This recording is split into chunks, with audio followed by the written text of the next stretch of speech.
Hello and welcome to the Ice Guys. This is the show that takes you into the world of the National Hockey League. Every game, every day, from a betting perspective.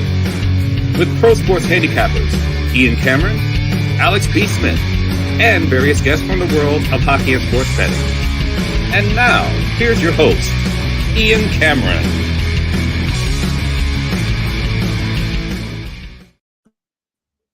Welcome to the Ice Guys, Thursday, March the 7th, presented by Boston Hemp, Inc., Ian Cameron, Alex B. Smith, Matt Robinson, ready to break down the Thursday NHL card. It is a huge Thursday night slate of action on tap, as per usual. We'll get to that in a moment. We'll also get to the updated trades that have taken place since the last time we talked to you yesterday as well. Quickly on yesterday, not a whole lot to say. There's not really much to say about that Sabres-Leafs game. Action-packed rivalry matchup for years, and about as dull a game as the Sabres and the Leafs have played, just in time for the TNT audience to get a Sabres-Leafs game. So bad timing there for the network, but it was just very, very stagnant, plodding. It was just one of those games, too, where teams had trouble making accurate tape-to-tape passes throughout that entire game as well. I mean, it was just a really, really odd, very, very dull game. That's what it was. It actually got in overtime was pretty exciting, actually, but that was about the gist of it. The good news is we got out of it with the draw. The overs fell short, but we cashed the draw with the Sabres and the Leafs last night, and Toronto finally gets their first win of the season against the Buffalo Sabres. Austin Matthews in overtime. I guess fitting, right? American-born player on American national television last night, and he gets the game winner in overtime for a 2-1 win against Buffalo for the Leafs, who are back in action tonight against the Bruins. What a performance by Colorado last night. That was about as good as that you can see them play when they've got that puck just zipping it around in the offensive zone the way they were. It is very difficult to stop them. I think Paul Bissonnette did one of the best analytical, whiteboard breakdowns of what Colorado's doing, like that you can possibly see. They are a connected five-man unit, and man, were they ever last night. They were peppering poor Alex Lyon. It was a shooting gallery on him. He did his best to hold the fort. I thought he played great, even though it was 7-2, because he had to make some spectacular saves. It was a rough night defensively for the Detroit Red Wings in front of him. The power play got going. Hat trick Cale Makar, 4 points on the night. Incredible performance. Nathan McKinnon with 4 points as well. Just those two were dominant last night. Rantanen, all the big guns. Lehkonen scored a goal. When Colorado is doing that, and they've got the puck moving like that, and they're swarming you, and they're attacking in waves, that's about as tough as it gets in the National Hockey League to stop. And the Detroit Red Wings found that out last night. 7-2 beat down at the hands of Colorado. And in case you were wondering if the Ottawa Senators were still a fade, after the bad week they had, Washington lost, Nashville lost, Arizona lost last week, you'd think surely Anaheim trading away pieces left and right, that even this Ottawa Senators team might be able to get back in the win column against this team, this shorthanded, depleted bunch, not just by trades, but by injury. That was a depleted, very patchwork Anaheim roster last night, and sure enough, Ottawa still can't get the job done. They lose 2-1 to Anaheim, although a big part of the story was Lucas Dostal, who is now playing very, very well for Anaheim the last couple times we've seen him. But, yeah, Ottawa's just not a team you want to go with right now at all. A really bad loss, another bad loss for them last night, 2-1 to the shorthanded, depleted Anaheim Ducks in that one. Alex, thoughts on the trio of games on Wednesday? Yeah, let's start with that Ottawa-Anaheim game, which I thoroughly enjoyed. The lack of scoring, had the under 6.5 there, cash with that. Now 12-1.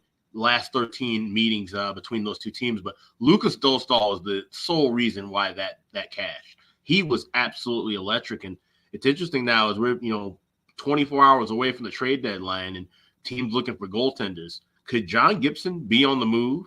I think that's the biggest question you have to kind of ask with Anaheim, because Dostal definitely showed that he could be a true number one goalie that you can rely on. He's not as good as what we saw from Gibson at his highest point as a Duck, in my opinion, but I think he can give you enough to where this is a guy you can roll with for 50 games, and he gives you a chance to win. I have his ceiling much higher than I did when I first saw him with calling up with the Ducks, and the fact that he's kind of learned to grow and play in that same kind of fashion. He makes saves that are similar to John Gibson at times. He can step up. That flurry of shots that he faced late in the third period.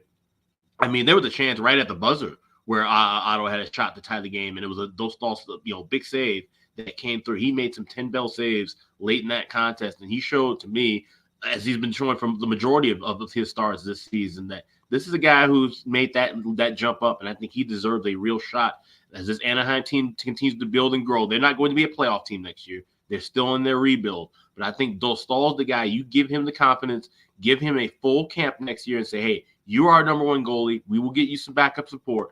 Take this team as far as you can. I think that's the message that needs to be sent to Dostal from Anaheim.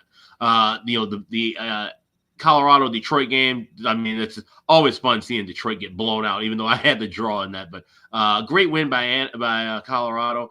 Cale Makar, I was stunned to find out that was his first ever hat trick.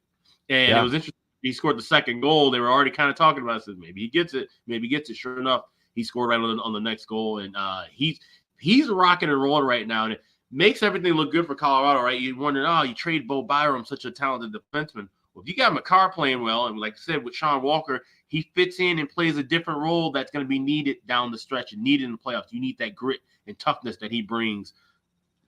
The trades look great just off of the fact that you have your top defenseman putting up a hat trick. If he can give you those 2 3-point nights, moving forward, and we look at all the additions you've made up front with Colorado, obviously the Avs are one of the most dangerous teams in the West. And then draw season, Toronto, Buffalo, it's a sleepy game. It's a boring game. I'm sure there's a whole lot of people who had the draw that were just kind of pouting and grouting, that there's nothing going on. But that's the whole point of draw season.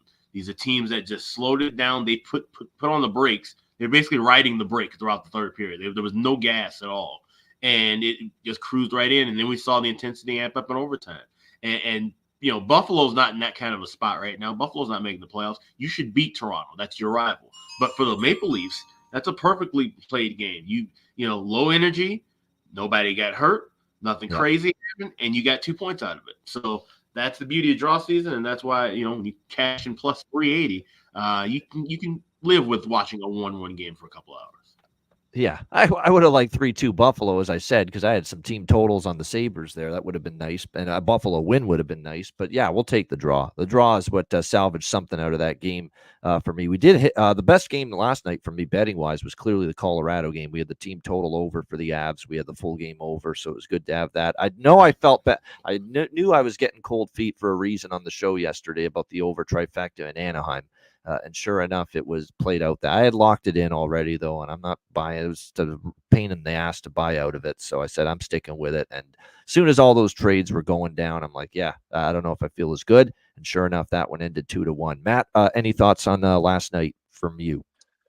Yeah, you guys hit pretty much all the points that I would make, so I won't be repetitive here. But yeah, I was on the draw in that Buffalo-Toronto game, which saved me because I was also on the over. I was hoping for a 3-3 overtime, but the draw obviously pays out a little better than what the over does. So if I had to pick one, I'd obviously take that. Yeah, Colorado's rolling. I mean, they look as scary as any team right now. Obviously getting some good pieces at the trade deadline, or I guess before the trade deadline yesterday. But yeah, and then I didn't really watch a lot of that Ottawa-Anaheim game. I was on the over, which obviously did not cash. But it was later my time. I was watching the Avs Detroit game on TNT. Again, shout out to their broadcast. It's as good as anyone as usual. Always entertaining. Getting those insights. So always a fun one. Always look forward to them in the playoffs. Obviously being a Stars fan, I love when the Stars land on TNT as opposed to ESPN, just because you get those guys in between periods. But yeah, overall, not a great day yesterday. Had a pretty good Tuesday. So hoping, Thursday being the bigger card, we get some good plays tonight. Yeah, absolutely. Looking forward to this slate tonight. Just really the only trade I'm really going to bring up right now, and as far as what's happened between the end of yesterday's show and today's show, is Noah Hanifin. That's obviously the headliner. He goes from Calgary to Vegas. And sure enough, here we go with the Vegas Golden Knights again, using LTIR to their advantage. Don't be pissed at them. Don't be mad at Kelly McCrimmon. Be mad at the NHL not fixing the loophole and right now and correcting it and making this something that teams can't take advantage of. And Vegas is doing it again. And you're seeing that right now is their ability to get Noah Hanifin. And from what I've heard, they're not done yet either, Vegas. They're in on Gensel. from all indications. Not that Gensel for sure, Jake Gensel will go to Vegas, but because there's other teams definitely in the mix for his services for sure. But definitely when you look at that trade yesterday, this is a sign that Vegas is ultra aggressive. They've been ultra aggressive the last couple of years. And look, that Vegas defense has struggled lately, but that doesn't mean they can't get it back. This is still the same core that they won a Stanley Cup with on the blue line. Pietrangelo and Braden McNabb and Shea Theodore, Zach Whitecloud, Nick Hague, and now you add a Noah Hannafin to that mix. I mean, it is a ridiculously deep blue line for the Vegas Golden Knights. And like I said, I know they're having their issues right now keeping the puck out of their own net, but if the rest of that collective on the back end can get back to their regular form, and then you add Hannafin on top of that, that's still going to be absolutely potentially a blue line to be reckoned with come the Stanley Cup playoffs, no question. So Noah Hannafin, obviously the big move yesterday. There were some other trades that took place, a lot of them more of the minor variety. I know Chicago said goodbye to Anthony Beauvillier. He'll definitely be missed. He made such a huge impact for that hockey team. Can't wait for the video tribute either when he comes back to Chicago as a member of the Nashville Predators for the first time. Brandon Duhaime, who's a nice little energy, physical presence, off to Colorado. Just recently, a trade that happened about an hour ago. That's a nice little addition for them.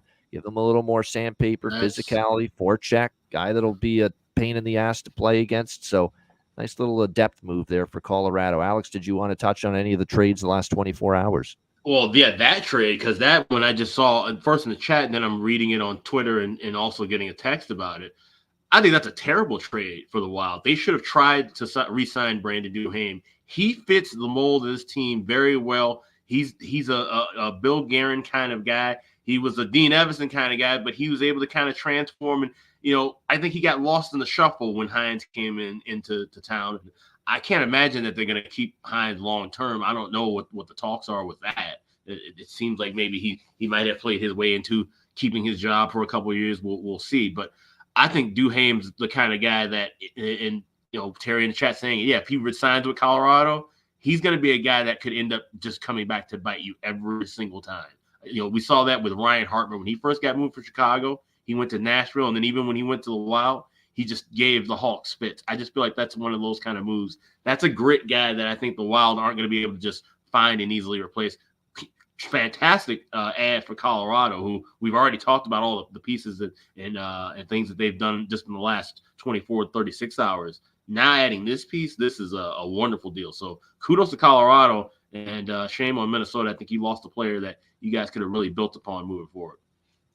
Yeah, no doubt. Matt, I know you were talking about the Mark Stone IR is what they should be calling it now, not the long-term injured reserve. Hey, I'm telling you what, look, Vegas is public enemy number one with every other fan base right now. I get it. People are saying, oh, this is bullshit. They shouldn't be allowed to do this.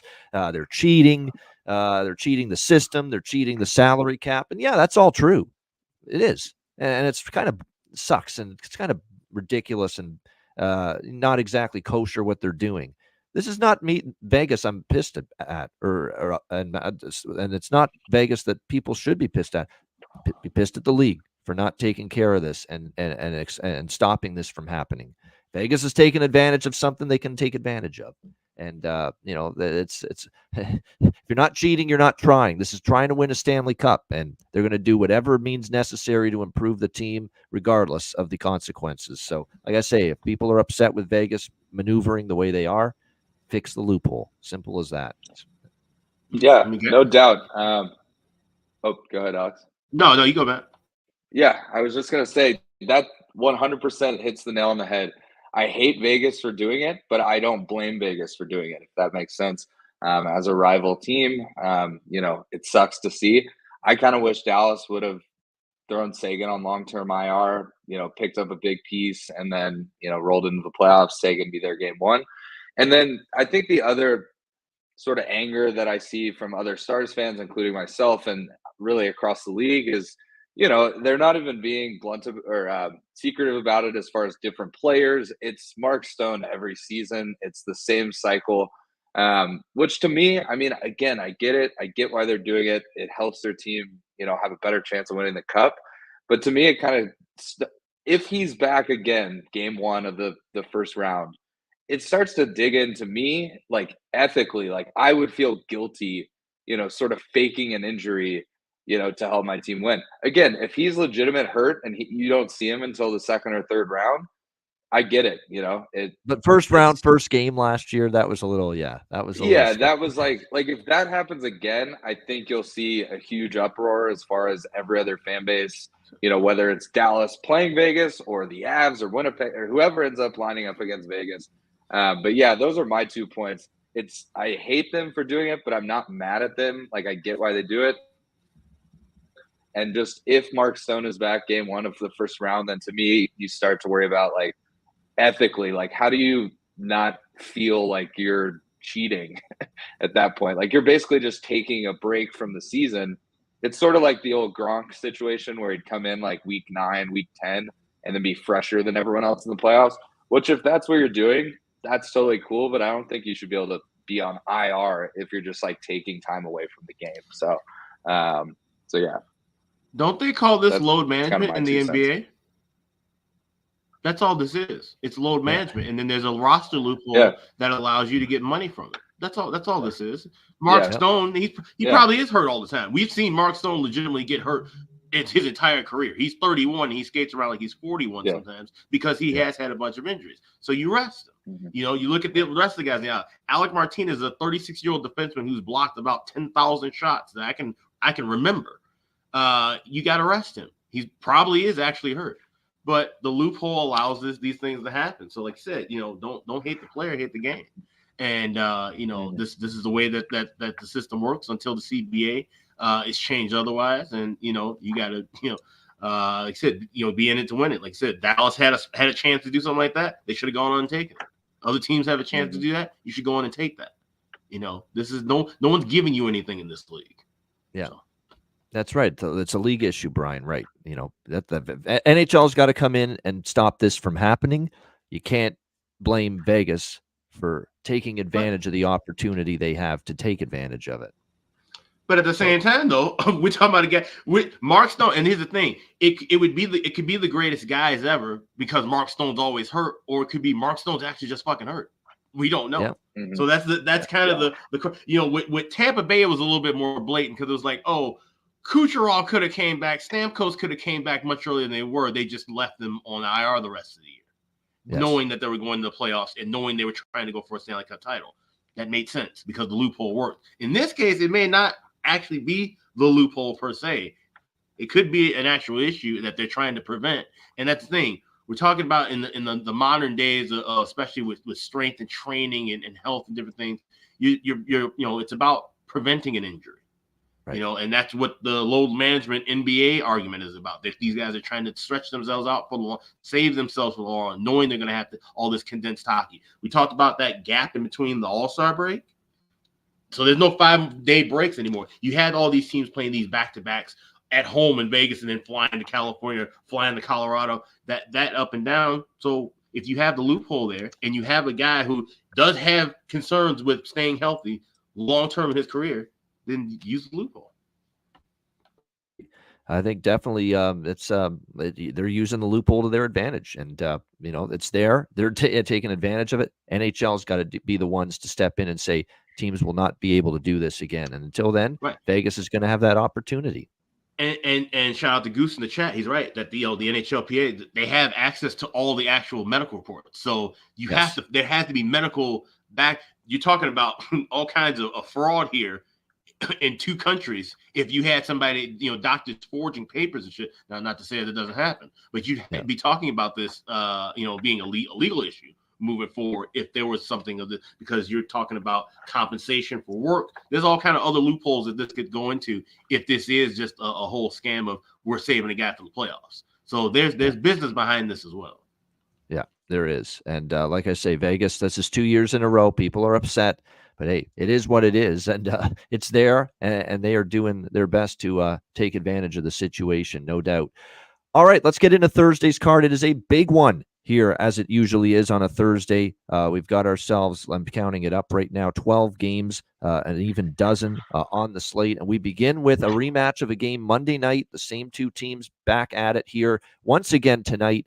The Toronto Maple Leafs taking on the Boston Bruins. We've got Boston minus 140, home favorites, 6 the total in this game. Sometimes it's not always good to bet. It's actually often not good to bet based on gut feel. But gut feel to me, crazy as it might be, Toronto, it wouldn't shock me if they win this. It's just a crazy feel to me. I'm not betting it. I don't trust them. I've seen enough now of them head-to-head against Boston 3 times this year that they've lost. 6 straight times overall. The Bruins have defeated the Toronto Maple Leafs. That I ain't betting Toronto, but I certainly wouldn't be shocked if Toronto brings a much stronger effort. The back-to-back, what Alex said too, this is not a horrible back-to-back for Toronto. That was a low energy. It was not a brisk pace last night at all in that Sabres-Leafs game. It didn't really it didn't have much physicality to it either. So Toronto, from all indications, for a second night of a back-to-back, they're pretty fresh here in this matchup tonight against the Bruins. That first period look that Jay Stone is mentioning in the chat for Toronto, I don't think that's a horrible way to go. You got them coming off a loss to Boston Monday night. You would expect in the first 20 minutes they'll be fresh. They're at the most fresh, most energized. If the back-to-back is going to hit Toronto, it's going to be later in the game, not early in the game. So to see Toronto come out strong early, it would not surprise. I might even sprinkle on a first period money line with Toronto here in this game. I'm absolutely on the draw. No brainer to me to come right back to the well with the Leafs draw. The Toronto Maple draws the Boston Bruins here going head to head. Even though we didn't see overtime Monday between these two teams in Toronto, let's not forget the 2 meetings before that in November and December. One was in Toronto, one was in Boston. Both of those went past regulation. We saw the Bruins go to overtime in their last game on Tuesday night against the Edmonton Oilers. I know Alex and I were both on the draw there with Boston and Edmonton in that game. So to me, it's a clear choice here. The draw, my favorite look in this game overall. Total is weird for me. Boston's kind of hunkered down again defensively these last 2 games against Toronto and Edmonton. I think that's been a focal point for them. We got to get back to playing good, solid team defense. They kind of lost their way when the Islanders lost, and they've had some games where they've given up goals. They have played a lot better the last 2 games defensively. Jeremy Swayman in net, who played very well against the Leafs the other night. And it looks like it's going to be Joe Woll because it was Samsonov last night. So, unless Samsonov starts back-to-back unexpectedly, we're likely going to see the same goaltending matchup we saw Monday night with Joe Woll against Jeremy Swayman. So I'm kind of neutral on the total. Sometimes with a back-to-back this quickly, the same 2 teams, if it's low and slow and low scoring like the first meeting was on Monday, sometimes I like to look for the opposite to happen. So I'll lean mildly to the over here in this game. I think maybe first period over might be the better way to approach it. If you like the over in this game, think we could see 2 goals early in the game, which I think is a possibility. But for me, maybe I'll sprinkle on first period over. Maybe a little sprinkle too on Toronto first period money line. But the main look for me is the draw. No question here with Leafs and Bruins. Alex, what do you think here? Toronto, Boston. I've got 4 plays here. I like the first period over 1.5 minus $1.26. I have both teams to score in the first period plus 170. I have the draw at plus 360, and I have 3-3 correct score at 14-1. I think this is going to be kind of a more energetic paced game of what we saw Monday, but I think kind of a similar result. I think we see goals early, and I think we see things kind of slow down a bit. The team's going to trade chances back and forth. We're going to see a lot of penalties. Might look at that over 1.5 power plays as well. If I do that, that'll be kind of a smaller look, but I could definitely see where we see some hits and we see some skirmishes after the whistles that draw some penalties, lead to some power play chances for both teams. And I like this game to go past 60 minutes. So first period over, both teams score in the first, the draw, and just taking a small shot with 3-3 correct score. And we're throwing a little smaller play on that over 1.5 power play goals. I'll get the price for that and put it in the chat. All right, good stuff there. I agree. I like that. I like the 3-3 correct score shot that Alex has taken. That's definitely something that could end up coming to fruition. I can't say enough how important psychologically and from a confidence standpoint this game is for Toronto. Because if they lose tonight and they go 0-4 this season against Boston, 0-7 in the last 7 meetings dating back to last year if they lose again tonight to the Bruins, knowing that this could be a first-round matchup. Oh, my goodness. Could you imagine what the media is going to be talking about going into a first-round Leaf Bruins series if they lose tonight and go 0-4 in the regular season against the Bruins and 0-7 in the regular season against the Bruins dating back to last year, on top of all the miserable Leaf playoff history head-to-head against the Boston Bruins the last decade. Oh, my goodness. The media in Toronto is going to remind them like crazy. They're going to make sure they put the demons in the Leafs' head before that series even begins if they meet in the first round. In the spring. What do you think here, Matt? Toronto and Boston. Yeah, so there's two things I'm going to do in this game. I'm definitely on the first period over. Both teams are coming off a 2-1 overtime loss. 2-1 overtime game. I know Toronto ended up winning last night. Boston obviously lost to Edmonton on Tuesday. Prior to that, they obviously played each other. It was a 4-1 game, but ahead of that, both teams were way on the over their last handful of games. So I think what I'm going to do, given that it's a 6, I'm going to take the first period over. So obviously I want early goals, but I'm going to hope that there's not any goals the first 4 or 5 minutes.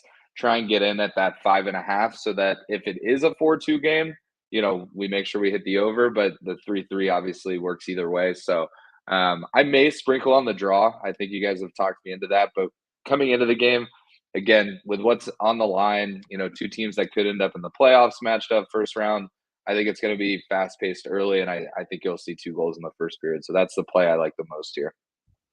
And as for props in this game, I'll go back to Nyes and Bertuzzi for the Leafs. And number one prop for me for Boston is Pavel Zacha. Pavel Zacha, since he's been back here these couple of games, man, he's been ripping it up offensively for the Boston Bruins. So welcome back, Pavel Zacha. He has been outstanding here these last couple of games for the Bruins. So goal prop, assist prop. Hell, take a shot over 1.5 points you could with Zacha tonight.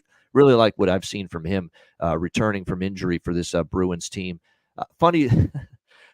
for the Leaf broadcast, it'll be TSN tonight, which means it'll be Gord Miller and Mike Johnson. I'm looking forward to Gord's call tonight. I can't wait to hear him call a Max Domi goal. Ty Domi scored for the Toronto Maple Leafs tonight in this game.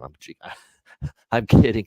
Gord Miller, by the way, who's a great broadcaster. What I'm referencing there with that little joke is the mistake he made the other night. He was doing the Montreal-Nashville game for the local TSN regional broadcast, and he called Nick Suzuki's overtime goal. He called him Ryan Suzuki, Nick's brother. Ryan Suzuki with the overtime winner. And he actually, because he's a pro and he felt bad, and he doesn't like making a mistake. Nobody likes making a mistake in any profession. He went on Twitter and he said, I apologize to all Montreal Canadiens fans. I sometimes get a mental block when it comes to the Suzukis, because I remember I called a World Junior Championship years ago, and Ryan Suzuki, was playing in it. So, he apologized for it. He's a pro. Gord Miller's great. I mean, I don't think I've ever heard him fuck up, though. That's the shocking part. 22 years of hockey on TSN for that guy. And he did some NBC, for a few years as well during the playoffs, especially. I don't think I've heard him made a mistake. And he called Nick Suzuki his brother Ryan on the winner for Montreal in overtime against Nashville the other night. It happens to the best of us. You know how long it took me before I started stopped calling Jake DeBrusk Louis? Yeah. like literally, it was literally like 2 weeks where I kept seeing like DeBrusk. I go, oh, Louis, and just like it's just like word vomit. So that we say a lot of names. We've seen a lot of players. That just kind of happens. Yeah. So that's why I threw it out there. Just a little ha-ha there. He'll call Ty Domi scoring for the Toronto Maple Leafs tonight against the Boston Bruins. But should be a good one. Looking forward to it there in Beantown. All right, Washington Capitals, Pittsburgh Penguins. We've got Pittsburgh minus 170, home favorites, 6.5 the total, shaded to the under here in this game. Yeah, I'm going to do it again here. Didn't work out with Columbus, but you're going to make Pittsburgh a favorite in this price range. I'll take a shot against it. To be honest with you, Columbus, let's really think about that game. Pittsburgh had a 2-0 lead, blew it. Pittsburgh had a 3-2 lead, gave up a shorthanded goal to tie the game. One of the Pittsburgh goals, Eric Goodbranson put it into his own net. So let's not act like that was a great performance from the Pittsburgh Penguins. And they got Columbus on a back-to-back, and they got Jet Greaves in net, who, I'll be honest, he had a tough night. Wasn't a great night from him by any stretch of the imagination. So, let's see them now against a Washington team. Look, I've had my issues all season with Washington. No question about that. But now we get them in a price where I'm a little more willing to take a shot with them. They are still trying to, just hang in there in the wild card chase. themselves. And to me, this is just Pittsburgh still, even after beating Columbus, the other night. It's not a team that should be trustworthy laying this kind of a price. Maybe they do win again, but I'm okay taking a shot here at plus 150 with Washington. I think the over might be in play here simply because of series history. If you look at Capitals Penguins head to head, it's just unbelievable how many overs we have seen between these two teams, and it really hasn't mattered year to year. What type of roster we've seen with these two teams. We've just seen plenty of goals more often than not with these two teams. And we have seen the over cash in 2 of the last 3, in 4 of the last 6 overall. Earlier this year, January 2nd, we saw 4-3 Washington getting the win in Pittsburgh. I think I might have been on the Capitals in that game too. They were a big dog at Pittsburgh. They won here 4-3. But for me, I'm going to go Washington here, and maybe a little over 1.5, over 6.5 split here in this game. Maybe the over trifecta too, but this is one where maybe a 2-0 comes into play in the first period. So I might lay low on the both teams to score, but might look at a first period full game over split and Washington plus 150 and the draw, because obviously if I like the draw, the side in this price range, the underdog, I should say, then I got to take a little shot with the draw here as well. Alex, what do you think? Caps, Pens? Yeah, I have a little bit of draw in pocket. This is probably my weakest draw play. That's really the only thing I like. Otherwise, this would be a pass for me. I can't trust Pittsburgh at all. And I've just had a bad read with Washington the whole year. So I got to stay away from the sides. Total, lean over. Maybe you can grab something in-game. Maybe we see a little bit of a slower pace to start, and we can try and grab plus money over 1.5 and get a 5.5 laying this price. So that might be the kind of a direction I take. But with a big card tonight, this one probably misses the mark for me. So. There's some good value in this game prop-wise as well. Alexei Protas, Hendrix Lapierre are playing with Ovi on the top line. Great value with both of them, Lapierre and Protas. You've got Sonny Milano's red hot all of a sudden for Washington. He's scoring. I think you got to look in Sonny Milano. Sonny, yesterday my life was filled with rain. Yeah, Sonny Milano. He's been great lately for the Capitals. They put this young kid in as well, once again, it looks like here, because, look, they traded Anthony Mantha to the Vegas Golden Knights, so someone's got to come into the lineup. Oshie's out. Nick Dowd's out. Anthony Mantha obviously jettisoned out of town on a trade. They've called up Ivan Miroshnichenko from Hershey, and this is a guy with great offensive talent and ability and skill. Now, he's played 4 games already. I remember taking some shots with him to score. He didn't score a goal in any of those games, but now a second, opportunity maybe for him. Yeah, Rasmus Sandin, not only birthday Damon with your angle there for him to score at plus 1,000, but he just got the contract extension. So you talk about, sometimes that gives a player an extra little pep in their step too. Not only his birthday, but Rasmus Sandin just re-upped with the Washington Capitals, extended his contract. So maybe worth a look there. And then on the Pittsburgh side, there's some good prop looks too in this game. The number one prop look is, and he's also a guy that used to play on the Capitals, Lars Eller. Lars Eller spent many years of 6 seasons, part of 7 seasons with Washington, 6 full seasons with them before going to Pittsburgh. He has been scoring lately, 2 in the last 5 games, and he is up on the top line tonight for the Pittsburgh Penguins with Sidney Crosby and Rickard Rakell. So Lars Eller, to me, is definitely a goal prop value situation that stands out big time tonight in this game. Second line is Smith, Malkin, and Puustinen. You've got Puljujärvi scored the last game, so that means you'll probably won't see him score again for the next 50. But nevertheless, he's on the third line tonight for the Pittsburgh Penguins. Maybe you look at Puustinen as well on the second line, but definitely my favorite prop tonight. And Rakell's been good lately in terms of producing, but not quite as good value with him in the plus 200 range. But Lars Eller on the top line, you can get plus 300 at FanDuel for him to score a goal tonight. And that's terrific price for a guy playing with Crosby and Rakell tonight for the Penguins.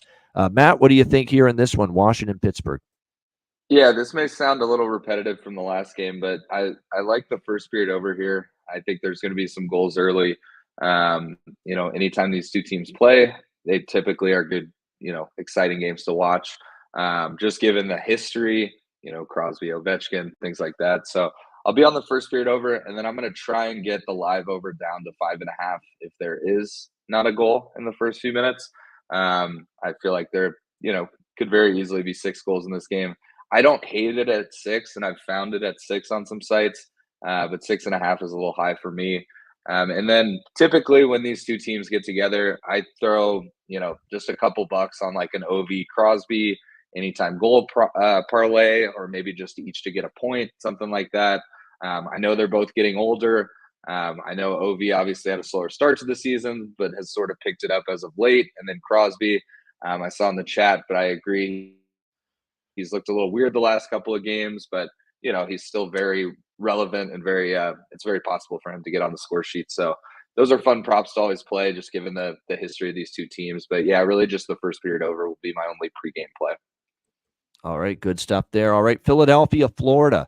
The Panthers, they cannot be stopped right now from the looks of things. Minus 230, home favorite, 6 the total. That being said, it's a bit of a tricky little spot. Can they handle it? If you've been just betting against Florida in these spots where it looks like they're vulnerable, they've been making you pay for it. I mean, it's just pretty crazy to see that they haven't been tripped up in any sort of, maybe tricky scheduling spot, facing a team on a back-to-back the other night against a team that just made a coaching change. No problem for Florida. They still beat New Jersey 5-3. They get out to a 2-0 lead early in the first period. So it's just, there's no bad spot that this team can't overcome right now. The Florida Panthers are showing everyone that. They're off a 3-game road trip, 3rd game in 4 nights, back home. Philadelphia, 2 days rest, off a loss. Philadelphia, desperate for points. Spot screams Flyers that they could be live here, plus 190, but I'm not doing it. I'm not. But they did win in Florida off the All-Star break, though. It is important to remember that. Philly with a 2-1 win here in Florida. First game out of the All-Star break. But Florida, that was first game out of the break. Can be weird to play sometimes. I mean, definitely a Flyer spot, but I'm not rushing to fade Florida right now. Not even maybe. It's a team that's absolutely rolling. Both ends of the ice. Their defense is hands down, I think, the best in the league right now. Sergei Bobrovsky, have you seen the numbers since the All-Star break for him? Like his goals saved above average is like +8. He's got a .944 save percentage since the All-Star break, sub 2 goals against. He hasn't given up 3 goals or more in a start since the All-Star break. So it's just been a terrific run at both ends of the ice for this team. And it's why they're the team to beat in the East. They make the move to get Vladdy Tarasenko yesterday from the Ottawa Senators. He's in the lineup tonight, making his Florida debut. Not only that, he's playing with Barkov and Reinhart on the top line. So why not? Give me Vladdy Tarasenko here in his debut, make an impact.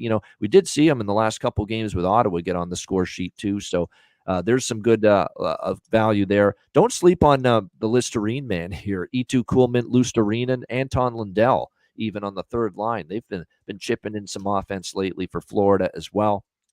So it's probably more of a prop game for me here with the Panthers and with the Flyers in this one. But yeah, there's no question that even bad spots on paper for the Florida Panthers, they've managed to overcome them and win them. We'll see if they can do that again here tonight. Alex, what do you think, Flyers, Panthers? Yeah, so I'm going with the over duo here, which is the first period over and the full game over. First period over 1.5 minus $1.25. This is cashed to 7 of the last 10 meetings and 4 of the last 5. And to give me the over 6 as well. You mentioned all those great numbers with Sergei Bobrovsky.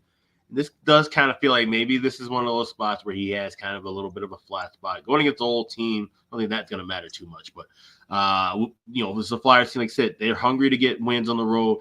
They put up the workmanlike effort that can at least challenge Florida on the road. Effort-wise, they're right there with Florida. Talent-wise, not even close. But the effort will be there. So I do expect this to be kind of a close game. I have a smaller sprinkle on the draw as well because we're getting good value as a result of how big this favorite is. And something else we'll talk about a little bit more as we get into this draw season and the end of the year. Of course, we're going to start seeing these prices fluctuate. We're seeing some books, BetMGM, for example, delivering +280s, +290s. That's garbage. Go get your draw plays somewhere else. But the thing is, you want to look at finding value in the draw number based on what we're seeing the money line price being. So you're getting a little bit higher value because Florida is such a big favorite here. So grab a little bit of draw, grab first period over, and there's a player prop that I have kind of circled. I'm bordering on whether this is going to be a bargain bin play. It's bargain bin worthy, but I'm not sure if it's going to make the cut. So I'll make it an honorable mention. If it doesn't make the official cut, mention it later on. By the way, Flyers, keep an eye on this. There are some issues here injury-wise for them tonight. Obviously, Jamie Drysdale's out long-term, Ristolainen out long-term, Nick Seeler, although he got re-upped to a contract extension, he's out on IR. And it looks like Travis Konechny still may miss again, and Scott Lawton as well. He got banged up and in the St. Louis, or actually not banged up, but under the weather illness, and he is possibly going to miss this game for the Flyers. So could be talking about maybe a shorthanded Philadelphia team, but game time decisions for both Konechny and Lawton for them tonight. Maddie, what do you think here, Philly, Florida? Yeah, give me a shot with Philly. I mean, if you can get it over plus 200, which I'm seeing on some sites, again, I think there's a very fair chance that Florida wins this game.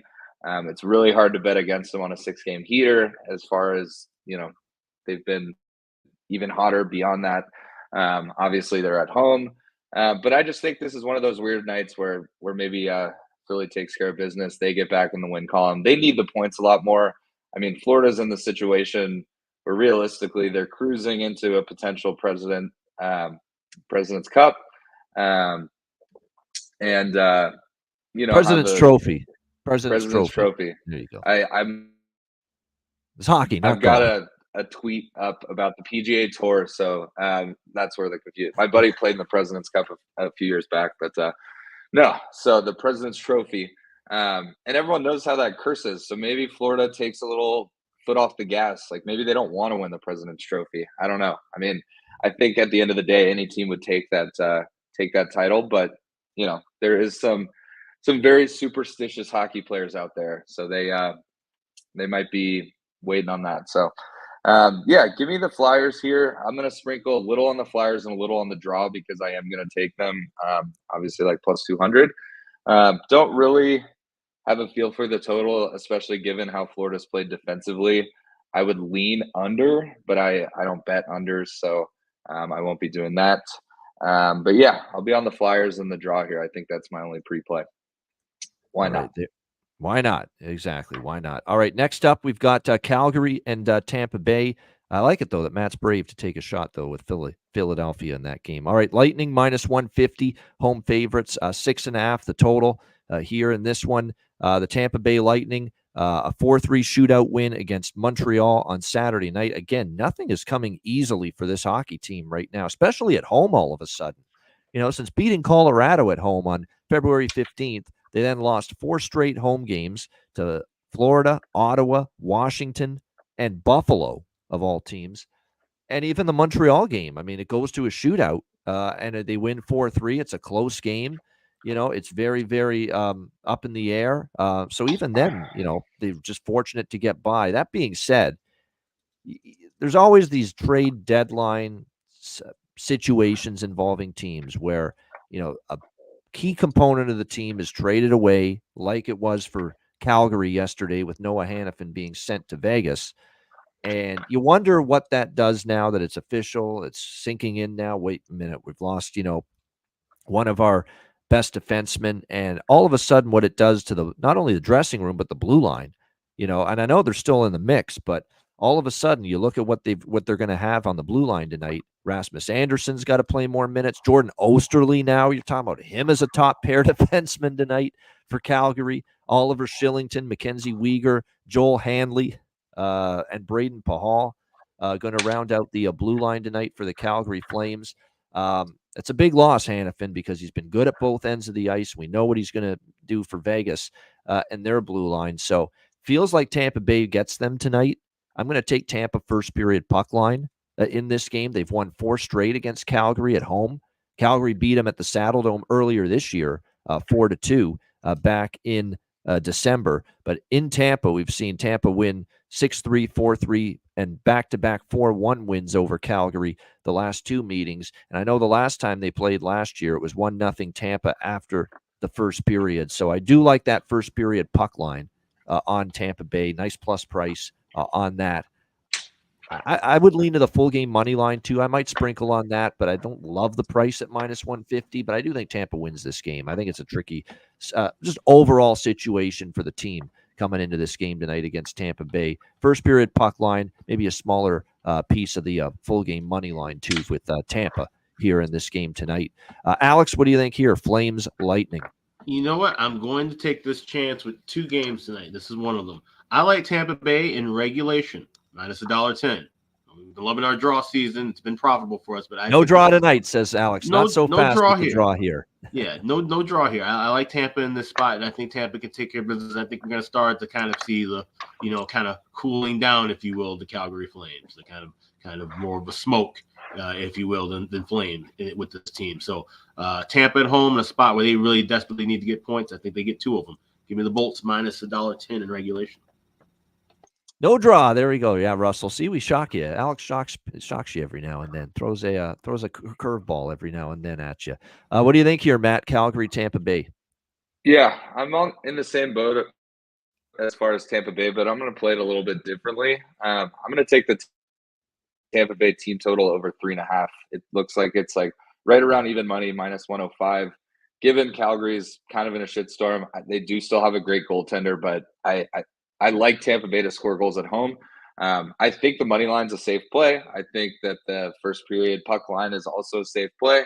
But yeah, give me that team total over. I think if they score 1 or 2 in the first and hit that puck line, they've got no problem cruising into 4 goals.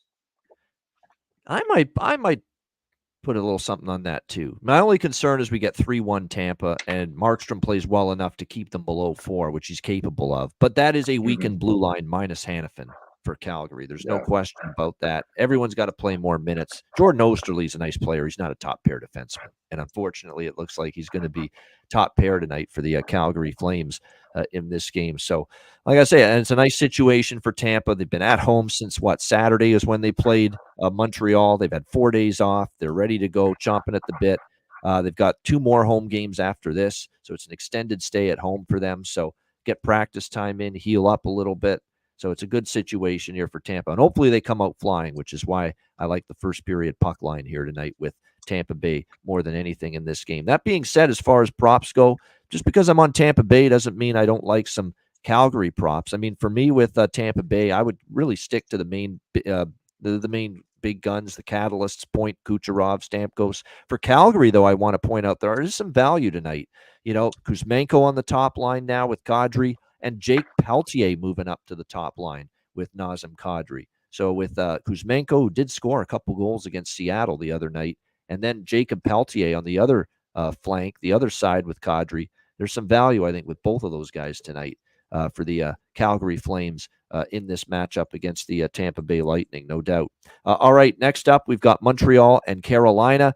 The Hurricanes minus 310 home favorites, 6 the total. Hurricanes are up to something. They're going to make a trade because they just put Tony DeAngelo, Antti Raanta, and Brendan Lemieux on waivers about an hour ago. So I believe this is being done because they got some irons in the fire. Let's put it that way right now. And they should, because they've been quiet. And I think they do need to make a move. They need another forward. I think they need a little more prowess, scoring punch, maybe another depth defenseman, but especially another forward, one that can give them another little jolt offensively. So we'll see. Are they about to get Gensel? Because he's in the mix for Carolina. He's in the mix for Vancouver still. He's in the Vegas is being rumblings about Gensel and connection to Vegas. Vegas, Vancouver, and Carolina, definitely they're all in on Gensel. The question is who's going to end up getting him is the question. But, they could be up to something. Yeah, Anderson is back too for the Carolina Hurricanes. It looks like he's finally, after all this time, ready to return from IR. And it looks like that's finally going to happen.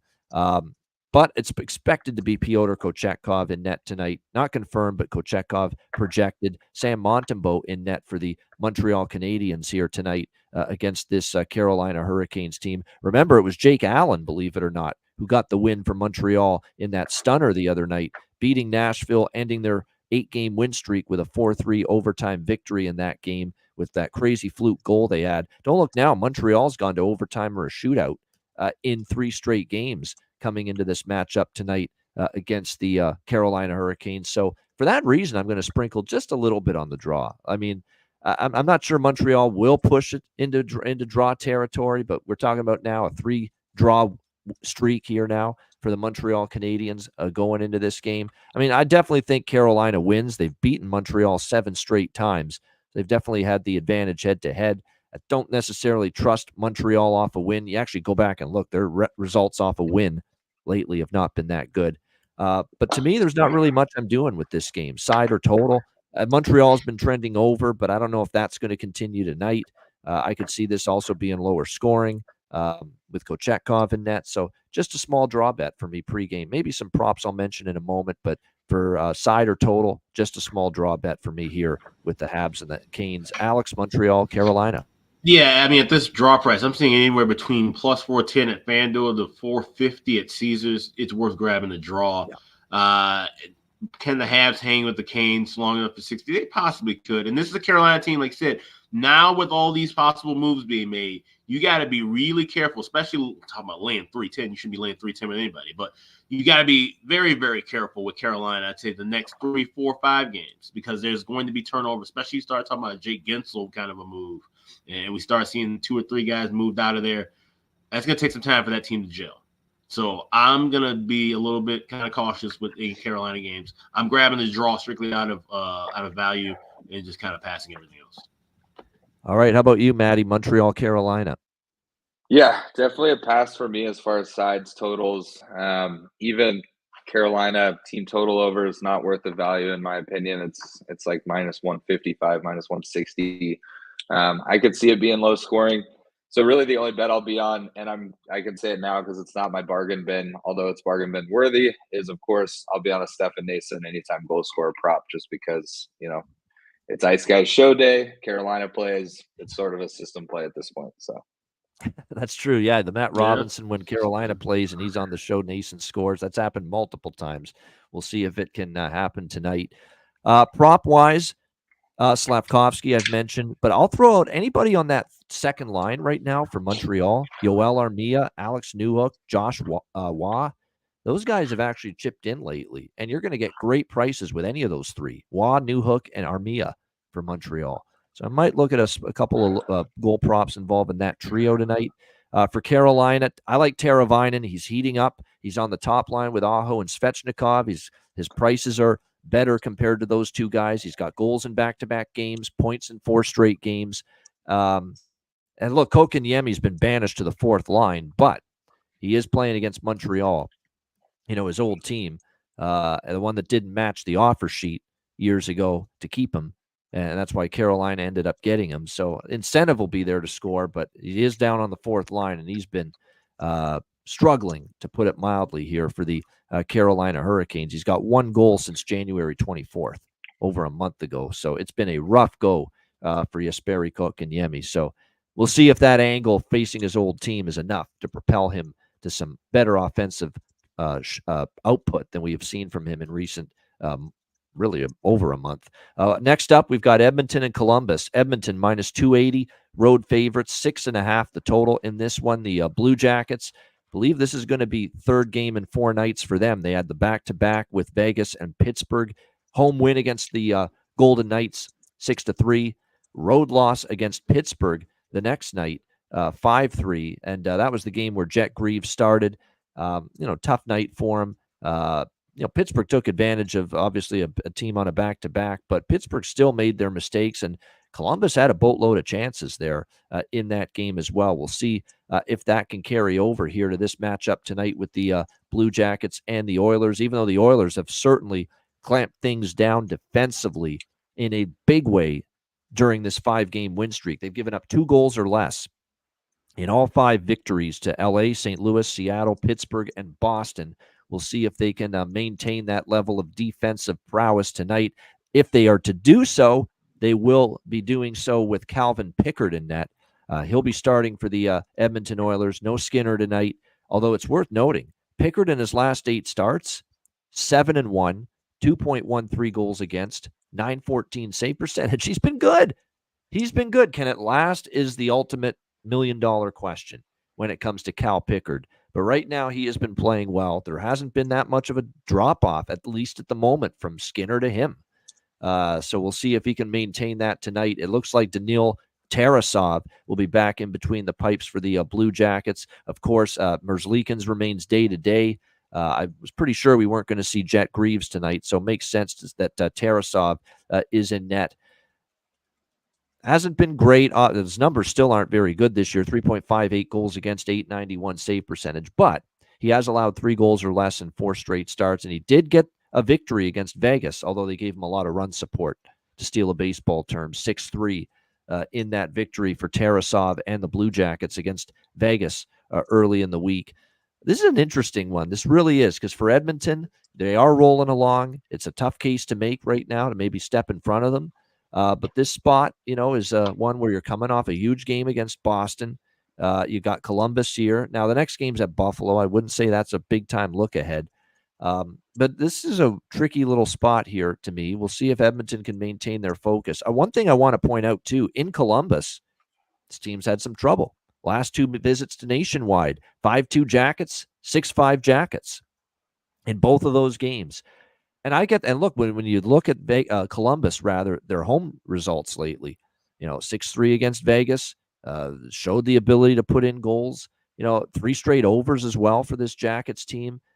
As much as this team's reverted back to, good defense, the goaltending's been solid. They've been holding teams to 2 or less. We've seen 2 straight overs in Columbus with these 2 teams. We haven't seen Edmonton lock things down defensively the last 2 trips they've made here to Columbus. So for me in this one, I'm just looking to see the last 2 meetings in Columbus. Because the full game over cashed in both of them, no question about that. The first period over, I think, might have cashed in both of them as well. Let me just check on. No, one of them was 1-0. One of them was 1-1. So yeah, I'm going to go full game over, smaller on the first period over. That's about it for me in this game with Oilers and Blue Jackets. Alex, what do you think here? Edmonton, Columbus. This will be a live look game for me. Like you said, Edmonton has struggled in Columbus. So if we see that there's maybe a little off kilter at the beginning of the game, I think we could have time to grab first period over at a better price, maybe even plus money with 5.5, laying a price rather than 6.5. So that's the way I'm kind of attacking that from a totals perspective.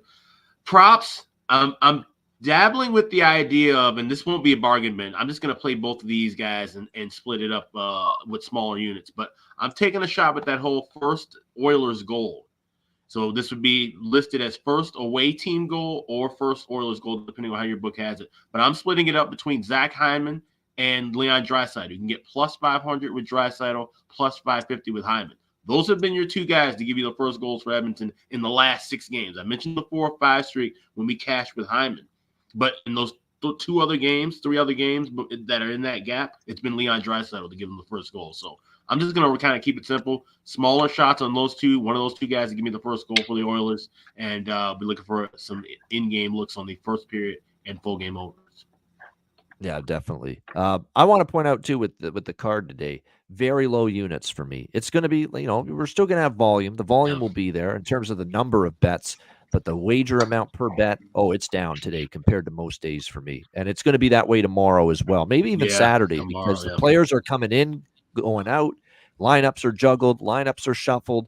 You don't know who's going to play with what. You don't know if players right away or the chemistry is going to be there, or the players get in with the new team and the chemistry ain't going to be there, and they're going to be off kilter for the first couple games. So lower units, and I preach that these next few days. Very volatile around the trade deadline. Matt, what do you think here? Edmonton, Columbus. Yeah, as Alex mentioned, this is more of a live game. I completely agree with that. There's not a ton of value on the game pregame. I don't want to take Edmonton to have to score 5 goals. I do lean Edmonton here, despite the struggles they've had in Columbus. What I might do is I might dabble with a over 2 first period at plus money, just a little bit pregame, and then see if we can get it down to 1.5 a few minutes into the game. I do lean over as well, but even on some of these sites, I'm seeing 7, obviously 6.5. It's got juice.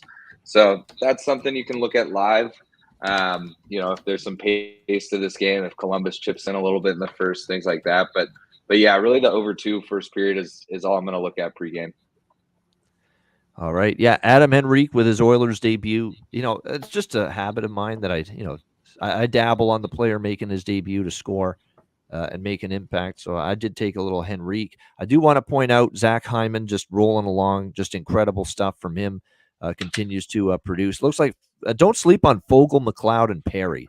seems like that third line for Edmonton's been generating offense, generating chances most times that they are on the ice. So no question, I think you can look at maybe some form of those three as well. They've been good as a line for the Oilers and for Chris Knobloch. All right, St. Louis, New Jersey. Devils minus 175, home favorites. The total 6.5 here in this matchup. This is one of those games, too, where usually East versus West, two teams need points, although I don't buy for a second St. Louis is making the playoffs. New Jersey, I don't buy that they're making the playoffs either. But this is like last stand for both of these teams. They have to get on some kind of win streak. I'm going to me, I could only look at New Jersey in this spot because, they are off the coaching change, and the coaching change obviously didn't work for them, but didn't work for them because they played the fucking Florida Panthers, the machine, the absolute beasts that are the Florida Panthers right now. And to be honest with you, even though they lost that game, and that's why I didn't take New Jersey, because you guys know that I always, 99% of the time, I bet the team in the first game after a coaching change. But I wanted no part of New Jersey the other night. Why? Because they were playing Florida.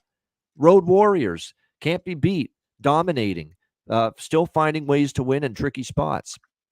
And sure enough, Florida did the other night. But I actually liked some elements of New Jersey's game. They got down 2-0. It could have really gone off the rails for them. They battled back. They tied it up 2-2.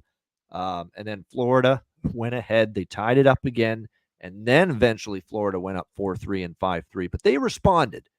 They responded to adversity 2 times in that game, New Jersey, even though they didn't win. They got down 2-0. They punched back. They got down 3-2. They punched back again. So that positive signs for Travis Green, in his Devils debut, even though they didn't win that game. And now they take a huge step down in class. St. Louis, we saw them fritter away a 2-0 lead the other night against the Islanders, 4 unanswered goals, and they lose 4-2 to the New York Islanders the other night. I definitely think it's a Devil spot. I'm going to take a little first period puck line here with New Jersey, kind of like the Tampa game. Jump on this team early, come out of the gate strong, and buck this bad trend of New Jersey giving up the first goal, especially at home. I think this is a spot for them to do it. They know they've been spotting, and they actually talked about it again after the Florida game, but Florida's Florida. This ain't Florida here, this St. Louis Blues team. So I'm going to do a first period puck line, full game puck line split. First period puck line, full game puck line split for me with New Jersey here. I just really feel like this now is the spot where we get this team 100% performance, at least as far as the coaching change is concerned. And you're not playing the Panthers anymore tonight. That should help them out quite a bit. And I think St. Louis, too, you'll start to look at that body language after that Islander game. It was not good. It was not good. They had a 2-0 lead. They lost 4-2. Worry about St. Louis maybe finally starting to fall off the radar a little bit here moving forward. What do you think here in this one, Alex? St. Louis, New Jersey. World War II had the Battle of Midway. Here's the Battle of Mid. I'm taking the draw. These teams suck. Yeah. And there's a reason, like you said, they're playing well and they're hovering in that level of still being in the wild card race, but they're not going to make it. And they're going to fall off. And I don't trust this coaching bump at all with New Jersey. Like I said, this was just kind of a weird too late move to even get rid of Lindy Ruff. You got Travis Green here, which I don't. Do you believe that Travis Green is playing to possibly be the full-time coach here?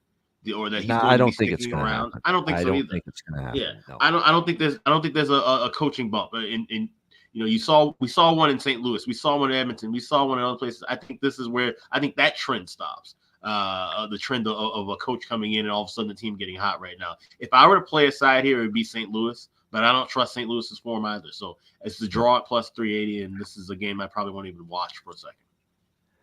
Yeah, I mean the draw. That was my initial thought, was the draw. But I'm thinking, you know what?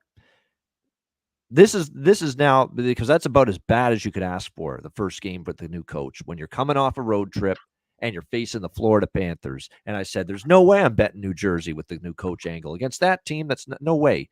But now tonight, I'm going to give them one chance here to show that they can step up, win again. This is not I'm going to ride New Jersey every game, by the way.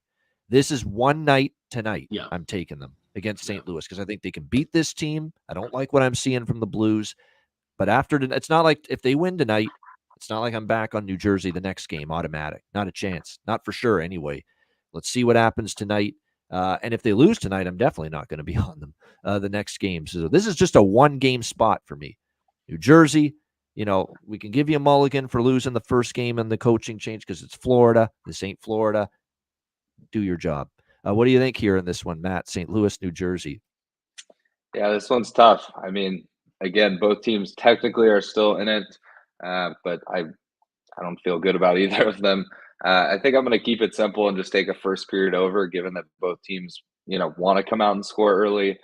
Feel if they get the win tonight, maybe they're still in the mix. I have no idea. I lean New Jersey, but I'm not going to lay $1.80 on them. I can't trust them. They looked a little better as the game went on against Florida. Obviously, the slow start, but yeah, I think I'm just going to take the first period over here. And as Alex mentioned, I probably won't be tuning in. I'll probably just be looking at my app, and if it's 1-1 or 2-0 after the first, that's all I'll care about. So there we go, good stuff. I'm not taking them at that price. As far as the Devils, I'm taking the plus 155, by the way, with the first period puck line on them, and the plus 145 with the full game puck line with them here. Over in this game, I'm trying to look. I was not gravitating initially to the over. The games in New Jersey, 3-2 and 4-2. There was a 5-3 game in there. New Jersey, I'm not betting them under, though. That's for sure. So I'd lean over. I don't know if I'm actually going to get there with it. Like I say, I just think this is the spot for New Jersey, and if it's not, we won't touch them again. All right, next up, Buffalo and Nashville. Nashville minus 160, home favorite, 6.5 the total here in this game. Predators had the 8-game win streak snapped. Sometimes I like to bet against a team off a long win streak being snapped. Sometimes it's tough to bounce back that very next game, but I think the schedule lays out very nicely here for Nashville, catching Buffalo off the overtime loss to Toronto last night, back-to-back for them. Predators might be able to jump on the Sabres a little bit here. Eric Comrie expected to be in net for the Sabres. We'll have to see if Bo Byram is going to be here in time to make his Sabres debut. We saw that he was leaving Denver yesterday, and from all indications here, remember, he's only got to go to Nashville from Colorado because they're on this road trip. He is going to play. I'm just seeing that now. It will be Bowen Byram's Buffalo Sabres debut tonight on the blue line for them. Of course, Casey Middlestat jettisoned out the other way. So a little bit of a lineup shuffle. Dylan Cousins, Peterka, Greenway, the second line, Skinner, Thompson, and Tuck, the top line for the Buffalo Sabres. And how about the fact that they're throwing Bowen Byram right away on the top pair with Rasmus Dahlin? So right away, you're going to see him get the opportunity to play big minutes, play on a top pair situation here for the Buffalo Sabres. So very excited to see how that goes, but I'm not sure how good it's going to go for the team. I'm going to go back to the well with the bet that narrowly lost the other night, and very unfortunate. Looked like Nashville had scored the fourth goal against. Yeah, I forgot to mention that occupancy. Alexei Toropchenko for St. Louis is worth a look in that game from a goal scoring standpoint. 2 in the last 3 games. It's a good price. I agree with that. Toropchenko for St. Louis in that game. But getting back to Buffalo, Nashville, I like Nashville team total over again. I'm going to go back to the well with that. That loss to Montreal was the first game in their last 9 where they've been held below 4 goals. Big part of that 8-game win streak was Nashville scored 4 goals in every game. I think they've probably got a good chance to get back to that 4-goal number. And you're getting a great price here. Plus 100. I'm even seeing plus 110 at some books here with this Nashville Predators team total over 3.5 tonight. I do like that. I also split with a full game over tonight. I could see after a tight game last night with Toronto, we kind of get back to a little more pace, a little more run and gun. And look, Brunette has changed Nashville this year. Remember Nashville in years past, Hines and Trotz, low and slow, defense, goaltending. Well, now they're on an overrun right now. The 8-1 run that they've had in the last 9 games, they've had more overs than unders, this Nashville team, and they've been scoring more. So this is going to be a Nashville team total over, full game over split with the Sabres and the Predators tonight in this game. Alex, what do you think? Buffalo, Nashville. Well, I'm gonna add that team total over, especially if I see that plus money. But I like Nashville here in regulation. Like I said, there's 2 games I like end in regulation tonight for sure, and I think Nashville gets the job done here at home. This is a Buffalo team that I think we could be fading the rest of the way. In all honesty, this Just an absolute disaster of a season. Kevin Adams, talk about people who should not have jobs at the end of the year. Kevin Adams, how he stays GM in Buffalo with the way he handled the goaltending situation, I don't understand it. He should be the first guy gone as soon as this season ends, in my opinion. But that's another story. I like Nashville here to win. I laid $1.15 on the three-way line here, and I'll also grab plus money with that over 3.5 team total. And it has not been confirmed that it's Eric Comrie, but we're pretty sure he is going to be in net tonight on the back-to-back. 1-6, 3.87 goals against, 868 save percentage this year for Eric Comrie. 1 win and 7 starts for the Buffalo Sabres. Which is why I'm adding that team total on. And he has given up 4+ in the majority of those 7 starts. What do you think here, Matt? Buffalo, Nashville. Yeah, you sold me on the team total as well. Kind of as you were talking about it, I saw that Eric Comrie's expected, looked at his numbers. So I definitely like that. But I'm going to, as trademarked on Tuesday, I'm going to go with the old over bifecta on this one and take Nashville Buffalo first period over and Nashville Buffalo over 6.5. So on both overs and the team total over. I like it, the bifecta, because I'm not sure Buffalo gets on the board with Nashville coming off a loss the last game against Montreal. But I could see a 2-0 first period, absolutely. So the bifecta maybe a little more sense than the trifecta. Keep the both teams to score element out of it, but you can go over 1.5, over 6.5 here in this game with the Sabres and the Predators. As far as props go, the only one I'd be interested in for Buffalo probably tonight is Cousins. For Nashville, anyone on the top line, they're red hot. Forsberg, O'Reilly, and Nyquist. Cody Glass. Talked about him. Cody Glass repair, Cody Glass replace. We talked about him. He's heating up as well for this team. Yakov Trenin on the second line, of course, was traded away to Colorado. So we'll see how he go. He's not there anymore. So there's some lineup juggling right now for this Nashville team. But Cody Glass. And like I say, anyone on that top line, they've been on a roll right now for the Nashville Predators. All right, Minnesota Wild. I know Terry's in the chat. What's he think of his Minnesota Wild tonight against the Arizona Coyotes? Minnesota -140 to -145 road favorites. 6 is the total here with the Wild and the Coyotes.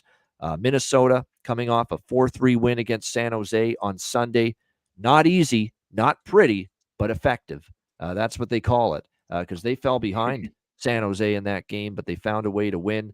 I ended up being on the over first period and full game, and these fuckers of the Sharks and the Wild that day decided we're not going to score in the first. We're going to explode in the second instead. So I only split that game because the first period over ended up falling short, but the full game over cashed in that San Jose, Minnesota game. We'll see if Minnesota can build on it. The playoffs are probably a pipe dream at this point, but they're not mathematically out yet. If you have any inclination of trying to make a push, you got to win here against Arizona, an Arizona team that, look, the only reason I didn't take Chicago is because it was Chicago on the road on a 20-plus game road losing streak. But it was a brutal spot for Arizona, and they couldn't overcome it, even against Chicago, losing 5-2 to the Blackhawks the other night. It's concerning, too, for Arizona. I know they won the back-to-back at the end of the road trip to snap the 14-game losing streak against Washington and Ottawa, but they just continue to give up way too many goals. I mean, the last 10 games, Arizona's given up 4 or more in 8 of the 10 games. So they have definitely had their problems defensively. I actually leaned Zona a little bit here, plus 125, but I don't know if I'll get there. What I will get there with here in this game is probably the over, maybe the first period over as well. I'll probably do both. This actually could be trifecta, because I could see Minnesota scoring. I could see Arizona getting on the board early in this game as well, knowing that they had a stink bomb the other night against the Chicago Blackhawks. So I am going to make it official here. Over trifecta, over 1.5, both teams to score first period, full game over 6 as well. Fleury and Vejmelka, the starters. The one little concern is Carter Hutton passed along that he thought Vejmelka, the arrow was pointing up on him. And I will say this about Hutton's analysis with that. He did give up 3 goals only against Ottawa on 37 shots. He played well and they won. And the Washington game, he started that game. He gave up 2 goals, and it was a terrific game. He made a couple of great saves in that Washington game. So maybe Vejmelka is trending up, but let's see him put it together one more time before I'm fully on board with that sentiment. So for me here, lean Arizona and a over trifecta for me is what I like most. Alex, what do you think here? Wild Coyotes. Yeah, I am on the over trifecta. I laid first period over 1.5 minus $1.30. I got the over 6, and I also have both teams to score in the first. That's at plus 168 over at FanDuel. Like I said, these two goalies, I don't trust them. I get what Carter Hutton's saying. Shout out to him. He's seeing some improvements in his game overall, based on what we've seen just in recent form. But overall, he has made a massive drop off, and he's a guy I simply don't trust with a team that I'm not trusting right now. Conversely, for Minnesota, Marc-Andre Fleury is always going to be competitive. Until he hangs up his skates and calls it a career, he's always going to be a battling goalie. But we've seen the decline in his game as well, and he's a much better, in my opinion, home goalie than a road goalie now these days. So that being said, I love goals here galore. Over 1.5, over 6. Both teams to score in the first period. And might dabble with some stuff in game too, some over in the second period, especially if we've seen this be kind of a schizophrenic series. A lot of higher scoring games where the scoring didn't start till second and third period, or we've seen just complete unders. If we see this one kind of have the pace, but we only get one goal like we did the last game, then I'm going to try and jump in with some more overs adjusted 4.5, both teams to score in the second and things of that nature. You know what I find? I find that when it's a 0-0, especially a 0-0 first period, the second period overs or both teams to score, like with the Buffalo-Toronto game last night, end up being a really good look. And, it's amazing how the second period after a scoreless first period, we get the 2 goals at least in that second frame. So that may be something you eye tonight in this game if it starts slowly. What do you think here, Matt? Minnesota, Arizona. Yeah, I'm thinking the same thing regarding goals. When I saw Fleury in, I typically lean towards overs, especially if you can get it at 6. As Alex mentioned, it's not that he's a terrible goalie. It's not that he can't have big games, but you just seem to see more pucks get by him that maybe wouldn't have got past him in Pittsburgh, in his Pittsburgh days, or even in Vegas. So, and then, with the Coyotes as well, especially at the mullet, I see a lot of goals. So I'll be on the over bifecta. I may dabble on both teams to score, but I kind of go back and forth. It may be something I try and play live if Arizona scores early, I may try and live both teams to score, or maybe jump on a 2 or something like that. But definitely like the first period over and game over. And Terry made a good comment in the chat. He might be potentially scratched for potential trade, but if he's not, I like a Matt Dumba goal tonight, playing his former team. So if he's in the lineup, I may dabble on that as well, but he's obviously in the mix with some trade conversations, so he may be a late scratch for that. So we'll see.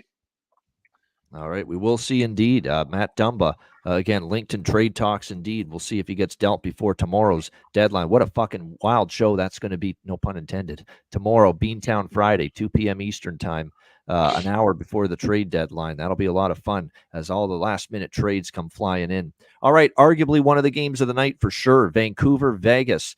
We've got the Vegas Golden Knights minus 115 home favorites, 6 the total. There are so many factors to consider in this particular game. Let's start with the fact that Vegas is coming back home off a very long, very grueling, very exhausting road trip. A road trip that was, 5 games long, and it was packed as far as games in a condensed period of time.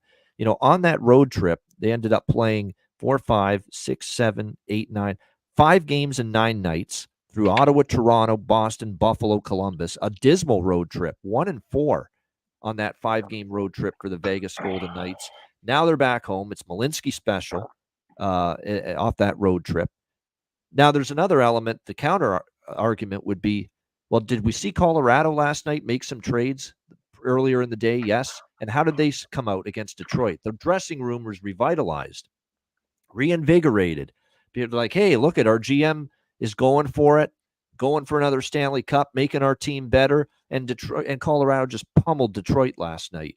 And you could say maybe Vegas does the same tonight. They had Anthony Mantha. They had Noah Hannafin yesterday.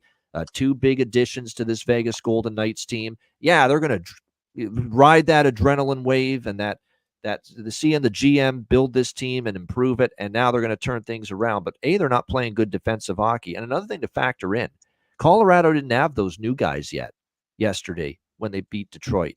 there's a chance Hannafin's in the lineup tonight. Mantha's in the lineup tonight for sure for Vegas. So the difference is, chemistry was not disrupted with the new entries for Colorado last night. Maybe it is tonight a little bit for Vegas. Plus, they're not playing well. They're not defending. And even if Hannafin plays, is that going to be corrected in one night off a very long road trip that took a lot out of that Golden Knights team? And I said right from the beginning of this road trip last week, what did I say on this show? Vancouver is going to be in a bet-on spot on this road trip. They're going to get their shit together. They're going to commit to team defense. Rick Tocchet preached it after they lost to LA 5-1 at home last week. And what have we seen since then? Great team defense, shutting down Anaheim, shutting down LA. Yeah, we're close games, 1-goal victories, both of them, but they got the job done because their team defense and their structure was once again on point.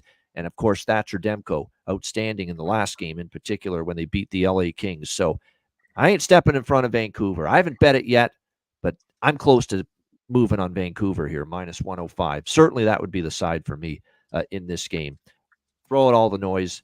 That's the side for me in this game. What do you think here, Alex? Vancouver, Vegas? Yeah, I grabbed Vancouver plus 100. Also on the draw, I sprinkled a little bit on that, but I like Vancouver in the spot more, like you mentioned.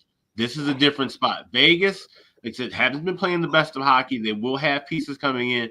We could see some things not be completely settled in this contest. You add that in the fact with guys coming in, coming back home off the long road trip. So you got guys who've been coming back off the road, mixing with guys who are coming in from other places.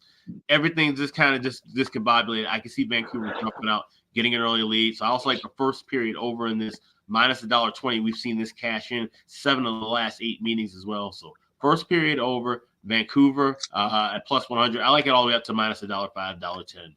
And give me a little bit of the draw plus 350. Yeah. I just think it's too much asking Vegas. And they've lost their bounce back privileges. And people say, oh, it's a bounce back spot now after that bad road trip too at home. First of all, the travel was grueling. They're back home off that long road trip. It's usually a negative spot. People are saying, well, it's a bounce back spot. Yeah, but they've exhausted their bounce back privileges. You had a bounce back spot against Boston after you fell down 3-0 and you got bombed in Buffalo 7-2. Oh, but it's a bounce back spot in Columbus after that 7-2 loss to Buffalo. Yeah, you exhausted that too. You lost 6-3 to Columbus. So enough with the bounce back spot. Show it to me. Until then, like I say, it's Vancouver or nothing for me in this game. Matt, what do you think here? Vancouver, Vegas? Yeah, to be honest, it was going to be a pass game pregame. I kind of like a live over here if it gets down to 5 or 5.5. But I think Alex convinced me to jump on that first period over. I do think Vancouver comes out. If I was to take a side here, I would definitely be taking Vancouver. They've just been a bit inconsistent lately, so I just kind of go back and forth. I could very easily see them winning this game. I think it's a tough spot for Vegas, but I'll probably just jump on the first period over and see how the first period kind of plays out, and then maybe make a live adjustment from there. Yeah, 5 goals in the last 32 shots allowed by Adin Hill, and we still like Adin Hill, but he's feeling it right now. He's struggling a little bit. Him and Demko, by the way, are going to be the 2 goaltenders here in this matchup tonight with the Canucks and the Golden Knights. This total is conflicting to me. Vegas is a dead nuts over team right now. There's no question. They can still score, but they're giving up goals in bunches. But I don't know if Vancouver's kind of the total opposite right now. Because they've gone on this road trip. They're trying to tighten up. They want to get back to 2-1, 3-1 hockey. They've shown it in the last 2 games. So it's a very tricky total. Vancouver, you want to bet under badly. But Vegas, you want to bet over badly right now. So tricky game for me, at least, when it comes to the total here. As far as props, Höglander's still on the top line. So there's still some very good value with him as long as he remains up on that top line for the Canucks. What else appeals to me here as far as props for them? But yeah, Höglander, certainly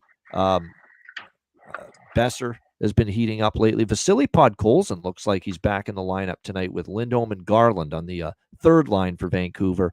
For the Golden Knights, I would say Karlsson, and I might take a shot with Anthony Mantha in his Vegas debut. Why not? He did score in his last 2 games with the Washington Capitals, before the trade. So I might take a shot there with Anthony Mantha here in his Vegas debut. All right, we got 2 games left. New York Islanders, San Jose Sharks.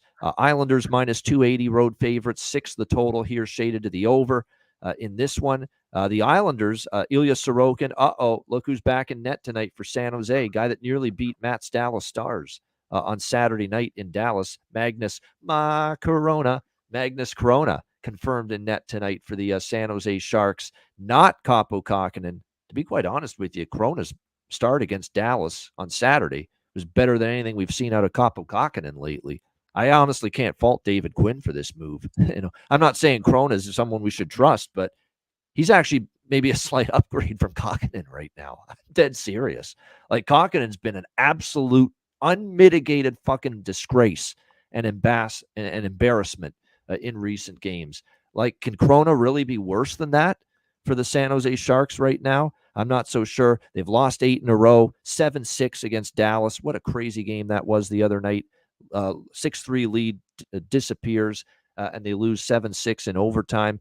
Islanders starting to put a nice little streak together for Patrick Waugh. 4 straight wins: Dallas, Detroit, Boston, St. Louis. Hell, 3 of those wins against very good teams that could be playoff teams: Dallas, Boston, and Detroit. So you really got to give the Islanders credit for this going into this matchup here. Keep in mind, San Jose, this is a team that could be trading away pieces. We'll see. But it looks like tonight, Barabanov's out. Couture and Hurdle are still on the IR. Eklund may miss this game. Will they, trade away Duclair, who's been on fire? If Duclair plays tonight, you got to bet Duclair props, because I've been on Duclair props now for a few games. He's got 5 goals and 8 points in the last 4 games for the San Jose Sharks. So that's a clear prop that I'm looking at as far as tonight. Anthony Duclair for San Jose.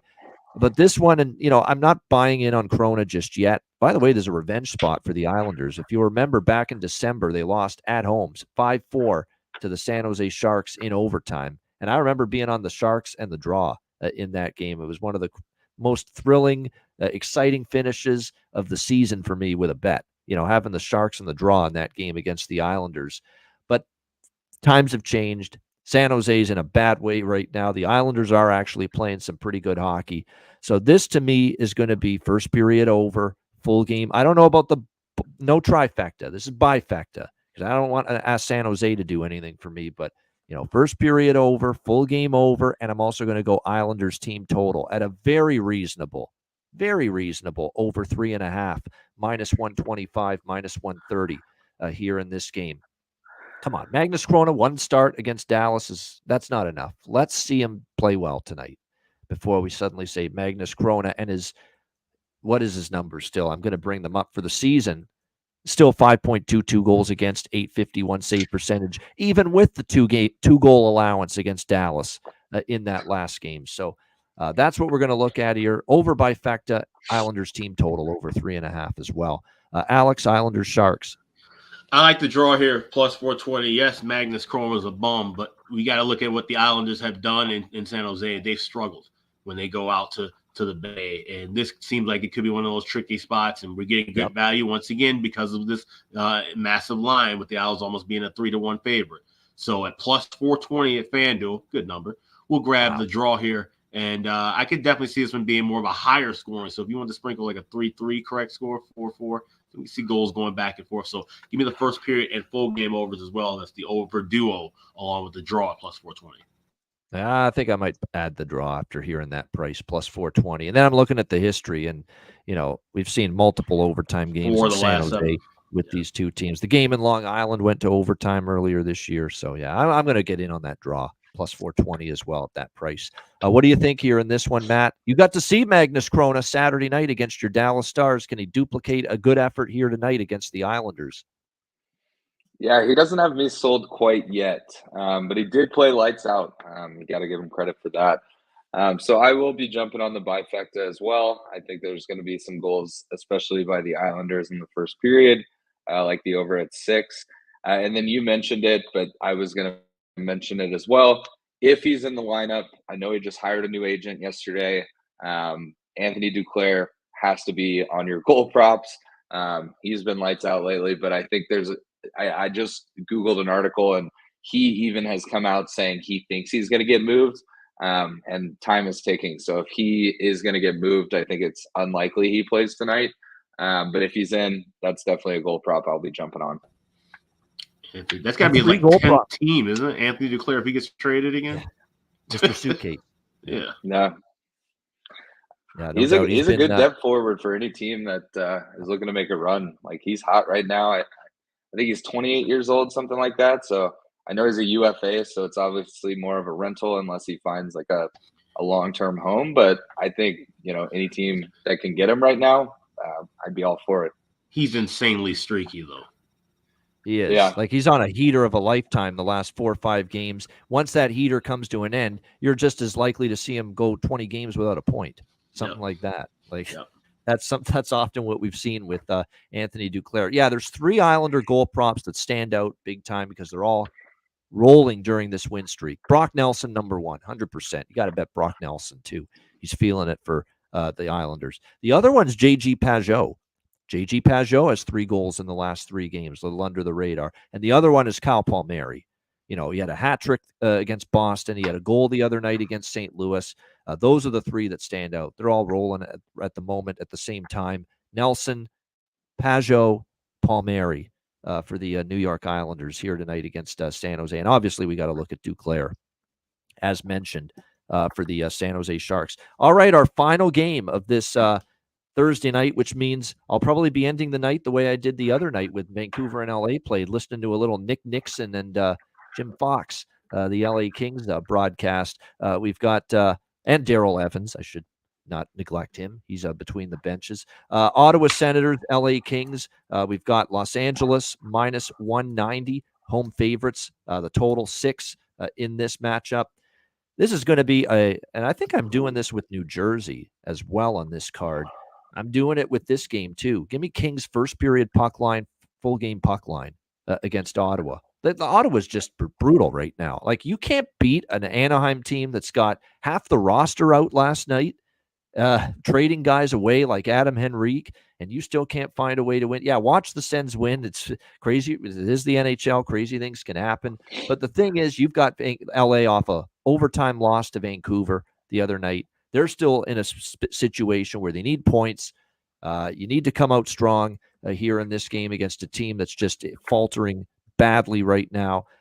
What's the Ottawa losing streak has reached 5 games now. Nashville, Washington, Arizona, Philadelphia, Anaheim to start this road trip. And it's a back-to-back for them. And you got a LA Kings not only rested, but off that loss to Vancouver. No need to go into more detail. LA first period puck line, LA full game puck line. I like the first period puck line, though, a little bit more. Cam Talbot. And I know it's Jonas Korpisalo against his old team. I get it. Korpisalo's not been good this year. All right. And the team in front of him is absolutely lousy right now. So I'm not factoring that in too much. So, yeah, Kings early, hopefully Kings often as well tonight. Alex, what do you think here? Senators, Kings. Yeah, and I'm not buying into Korpisalo playing against his old team. Keep in mind, that was a trade deadline rental move. So I don't think there's any bump there in that aspect. Oh, yeah, DJ Smith. Oh, yeah, great. Energized. Phenomenal point. DJ Smith on the LA coaching staff now as an assistant for Jim Hiller. They know the guy got canned by this Ottawa team.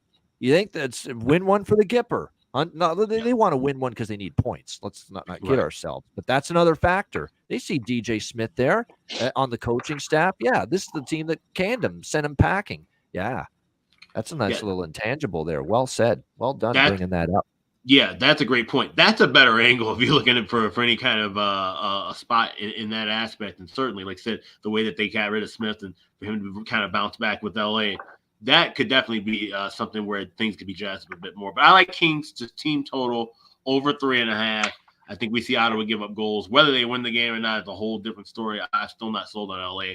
And like I said, this could be one of those games where it goes haywire. They shit the bed and lose 6-5. So I just want them to give me 4 goals. Minus $1.16 at FanDuel. That's the only thing I'm wrong with.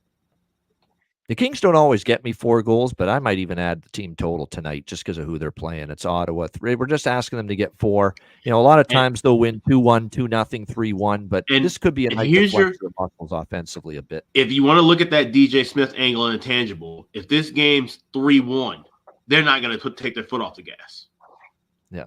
So that's where that intangible is not just, DJ Smith's the coach of the team, they're going to go win. But no, the intangible is where you work in certain things like, maybe look at puck line.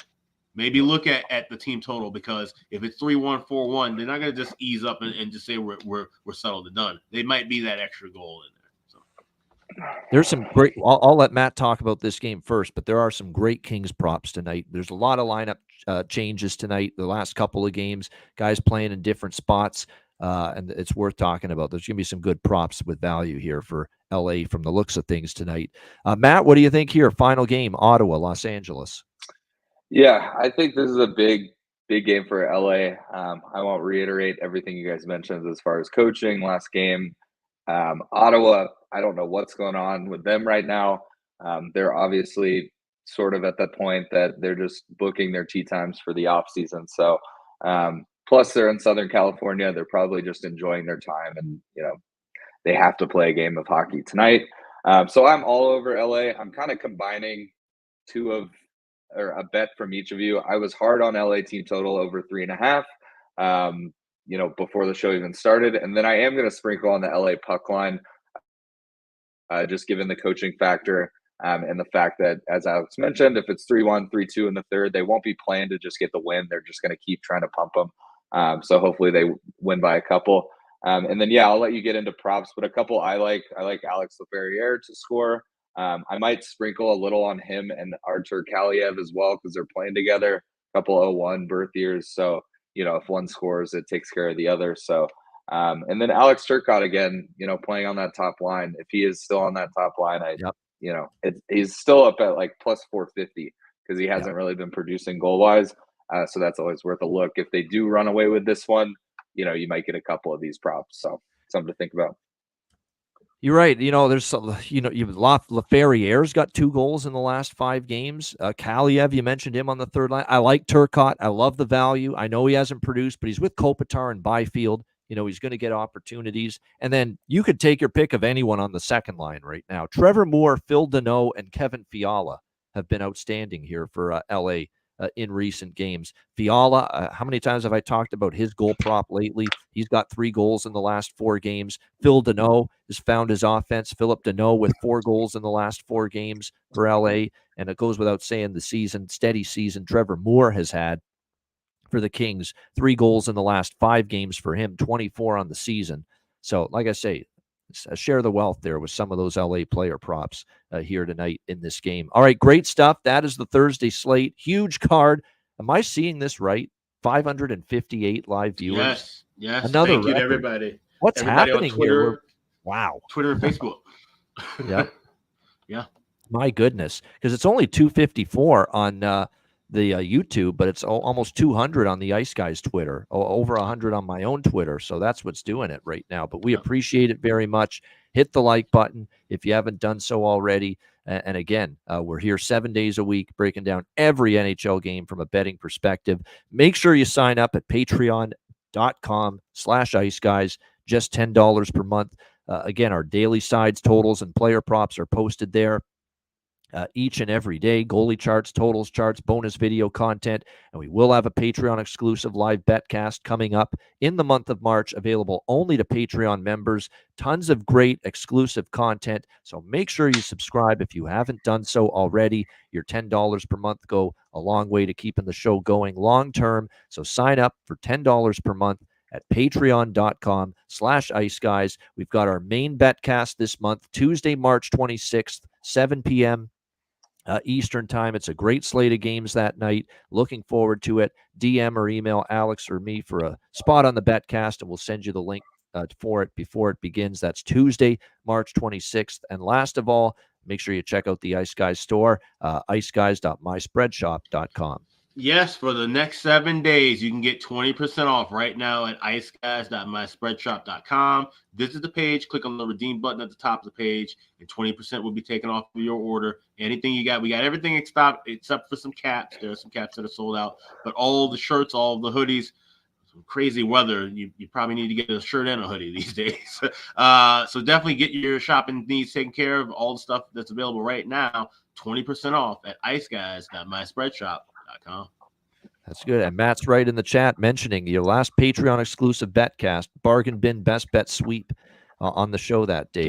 Yeah. No doubt. So exactly. It was great results. And again, and it's coming up, by the way. It's going to be more toward the late earlier part of the month of March, that betcast, not the later part, the Patreon one. So make sure you get on board.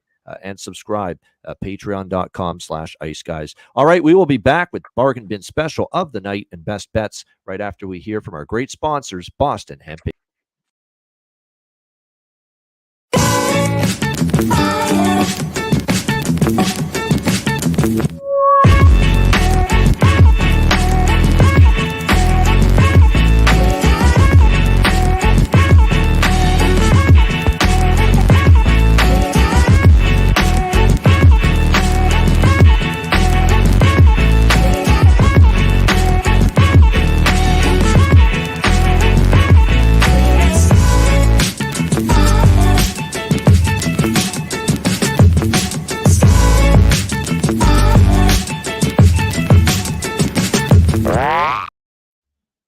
All right, Boston Hemp Inc. Make sure you check them out and get 20% off all orders on the website using promo code ICEGUYS at bostonhempinc.com. All right, it is time for Bargain Bin Special of the night. Obviously, a huge mega 12-game slate to choose from. Alex, what do you got for Bargain Bin?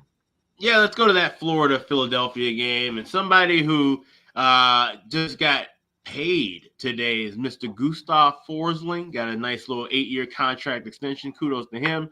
Looking at him plus 800 to get a goal tonight. So that's anytime goal for Gustav Forsling. I think he could get something worked up. Might be a little bit excited after signing those papers. Gustav Forsling plus 800 at FanDuel. Anytime goal scored tonight for the Panthers against the Flyers. That is my bargain bin special for Thursday. Right, that's a big price there. Gustav Forsling, Florida Panthers plus 800 for Alex B. Smith with his bargain bin special of the night. Matt, what do you got for us here for the bargain bin? Yeah, so I'm a bit of a superstitious guy, and I was thinking about this bargain bin while we were talking about this game, and then you made a joke that to me was a sign. So I'm going to take out in Toronto a Max Domi anytime goal tonight, plus 440. He's playing on that line with Bertuzzi. Bertuzzi's obviously been hot, so why not have Max Domi bury a dirty goal just like his old man would? Exactly. Well, I get to hear Gord Miller say, Ty Domi scores for Toronto. I'm kidding, of course. Yeah. But that's like Ryan Suzuki the other night for the Montreal Canadiens. But there you go. Max Domi for the Toronto Maple Leafs for Matt Robinson with his best bet, or not best bet, his bargain bin special of the night for this Thursday slate. And Max Domi, you can get upwards of plus 550 at FanDuel for him to score a goal. My bargain bin special of the night, I actually did mention it earlier on the show. It's just barely enough to make the criteria as a price of plus 300 or more, but I think it makes a lot of sense. He's up there on the top line with number 87, Sidney Crosby for the Pittsburgh Penguins, facing a team he used to play with. He's been scoring a bit more lately. Let's go with Lars Eller for the Pittsburgh Penguins, plus 310 at FanDuel. I think it makes a lot of sense tonight.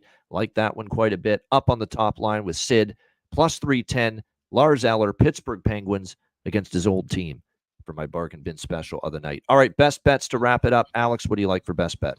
Yeah, it's arguably one of the marquee matchups of the night. Vancouver and Vegas, Pacific Division foes getting after it. I'd like goals here early in this. We've seen 7 of the last 8 meetings go over in the first period. You're only laying $1.20 here. So give me the Canucks, Golden Knights, first period over 1.5, minus $1.20. That's my Thursday best bet.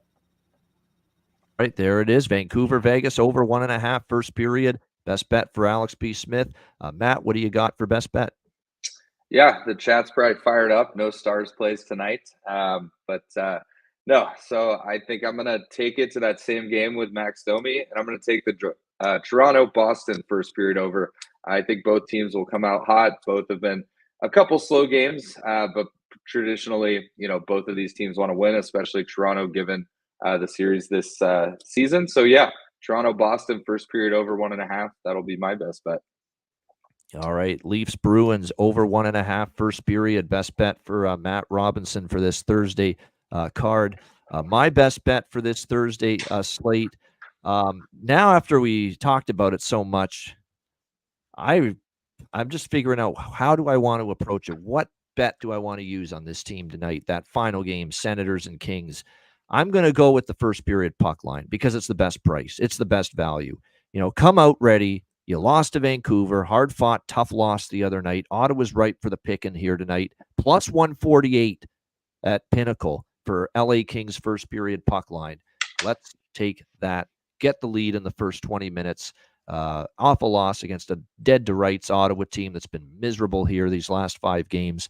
And a brutal loss against a depleted Anaheim team last night. So Los Angeles -0.5 plus 148 first period puck line for my best bet for this Thursday NHL card. That'll wrap up this edition of the Ice Guys. Thanks to everyone in the chat for joining us. Hit the like button on the way out. We appreciate it very much. A reminder, the Ice Guys is live 7 days a week, Monday to Friday, 2 p.m. Eastern, Saturday and Sunday, noon Eastern. If you can't watch the show live, download the Ice Guys podcast in audio form on all major podcast platforms: Google Podcasts, Apple Podcasts, Spotify, Stitcher, iHeartRadio, Amazon Music, and more. Download the Ice Guys podcast when you can't watch the show live. For Alex B. Smith and Matt Robinson, I'm Ian Cameron. Yeah, I test Jimmy Murphy, Pierre Maguire in a few minutes. Make sure you give those guys some love and check them out as well.